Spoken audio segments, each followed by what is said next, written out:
Hello everybody and welcome to part 6 of our TT02B build. We're going to follow steps 10, 11, 12, and 13.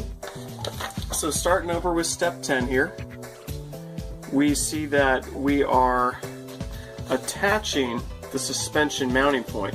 Still using the old U-pin system. But we're going to attach the suspension mounts that in the DF02 were built into the car.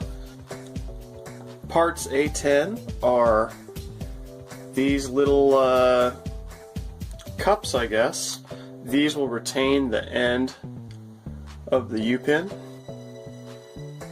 This takes out the possibility of damaging the holes in the chassis. Part A14 is, I guess you could say, the back portion of the suspension mounting in the rear. The U-pin will slip in like that. You want separate suspension mounts because eventually you're going to break a suspension mount. Bolted on mount there, and now if anything really traumatic happens, we might bend the U-pin or we might break the bolt-on mount, but we're not going to be replacing the whole chassis. It'll be a quick fix when we have the spares, and we'll be on our way. And I guess first a word about the U-pin itself. This is narrower than the DF02 U-pin. They have managed to squeeze this down by about 4 or 5 millimeters. By squeezing that down, they're able to make the arms a little longer, and without getting too detailed, the longer your suspension arms are, the more ideal your suspension geometry can be. Here's a front arm of the new TT02. Here is a front arm from the DF02, and if you hold them up side by side, you can see that the TT02's arm is a couple of millimeters longer, eye to eye. Doesn't seem like a big deal, but that does make a difference in the suspension action. Onto the arms themselves. The basic design is sort of similar, except the old DF02 arms had a big gap out here, whereas the TT02 arm, solid right here. The webbing is in the horizontal plane on here. That's going to make the arm stiffer in the horizontal plane. The rear arms, they're symmetrical. So you only need one replacement and you're covered. Wow, you know, nice fit. The small rear bumper is what's going to fit over here, and it captures the U-pin on there.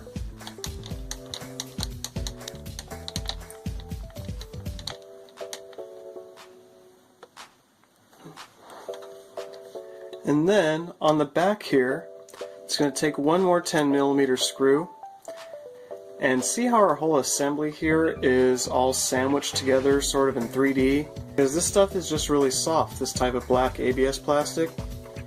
It's soft, but by building it up in areas like this into layers and overlapping interlocking shapes, the design can stiffen that area of the car significantly. Step 12, we're going to do the front here, which is going to be kind of similar, except we're going to have this magnificent piece, which makes things more interesting. This is part A12. This is the front suspension mount.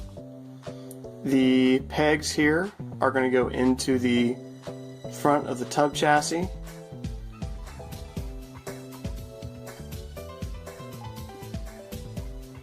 Reasonable amount of kick-up built into the front.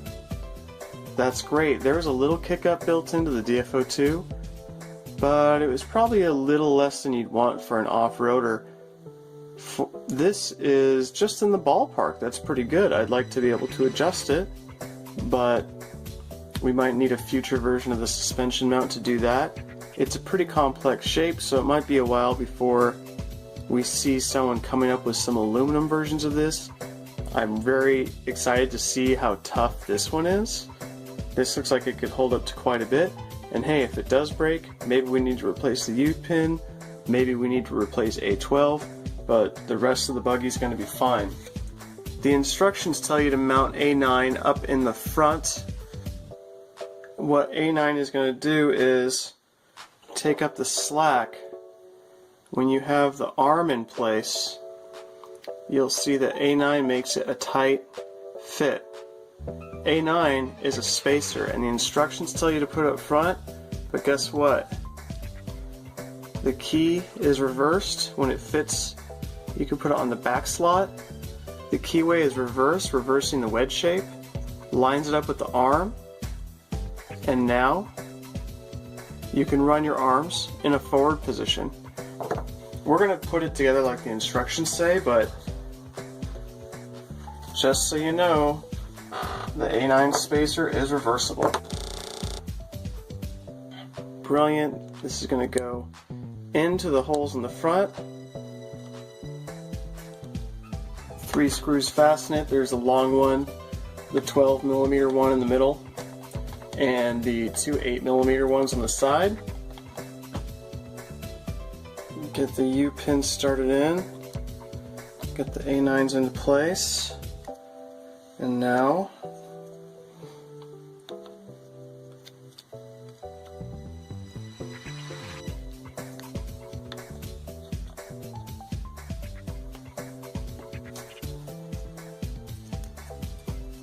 and U-pin pushes all the way in. Looking good. Very nice setup. The front bumper is a bit of a redesign. The old TT02 bumper was a lot larger, and it continued right under the car to make a skid. This one's going to work together with the suspension mount, and when you put these together, they're actually going to form a sort of skid. They're going to form the skid shape underneath together and both take care of that job. Takes 2 10mm screws right through the front. A8 is actually going to capture the U-pin itself.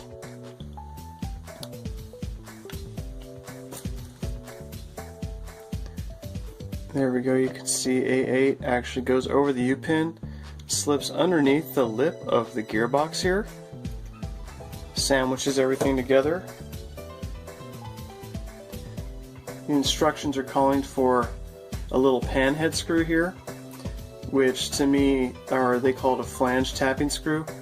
That means to me they want a larger surface area. Since I'm using all metric screws, I'm going to replace that with just a 3x10 here with a washer around it.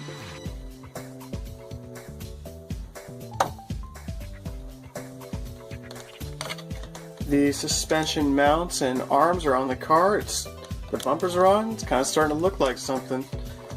Very interesting redesigns in the parts. That was great. So it looks like next time around for part 7. Wow, that's the whole rest of our suspension. Looks like maybe 2